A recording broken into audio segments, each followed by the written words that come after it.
you have to start thinking way outside of the box. Your imagination has to expand to start to meet the world. I mean, if you can't think of the Anno Domini timeline as a world unto itself, when they talk about parallel universes, the universal means Catholic. So if the concept of a parallel universe, if Curtis Richard Kallenbach exists on the Anno Domini calendar, and there's another calendar that runs parallel to that and it began earlier called the Old Testament, which is the Anno Mundi calendar. People don't realize how crazy this sounds, but today, I should look it up on the internet just to see what today actually is according to the Anno Mundi calendar. Today's date, the 19th of May, 2014. That's Anno Domini. That's the New Testament calendar. That's the Jesus Fish calendar. That's the Jesus Christ calendar. That's the Passion of the Christ play calendar. That's the calendar that Pope Gregory created and laid out in 1582. In fact, the Anno Domini calendar began in 1582. That's right. That's how crazy it is.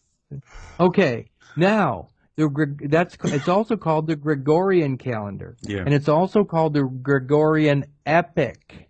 Mm. Well, I mean, big long books and stories, aren't they called epics? Yeah. Yeah. Okay. Well, if I convert May 19th, 2014 to the Hebrew calendar, it's called the 19th of Iyar, Iyyar, and the date, the year, is 5774. Wow. That's 3,760 years difference. Wow. So let's just look at that. The powers that be, we're going to call them the Zionists, the Old Testament Jews, it doesn't matter. The Society of Jesus, the Jesuits, those people in the know that are controlling the world, none of their children are born to the Anno Domini calendar. Why? Because the Anno Domini calendar, the Jesus Fish calendar, starts with the year 1 and goes to 2014. Mm-hmm. The Hebrew calendar starts at the year 0 and goes to 5774. So the Gregorian calendar is a subset. Yes. Running parallel to the Hebrew calendar. Now, if today is 5774, to the powers that be, the bankers of the world, the people that own the world, I'm not saying planet, I'm saying world, that we know, the two-dimensional world.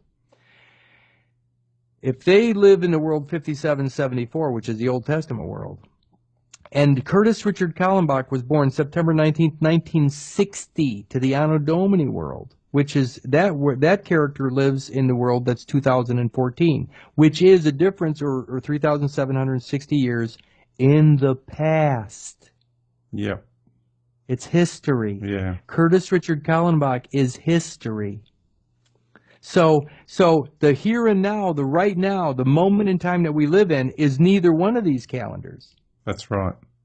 It's neither calendar. Now, the thing that to remember though is that if you look at these calendars in a two-dimensional realm, if you put up one above the other, if you put 5774 above 2014, what you'll realize is that Curtis Richard Kallenbach is down in the earth dead, 3,760 years in the past.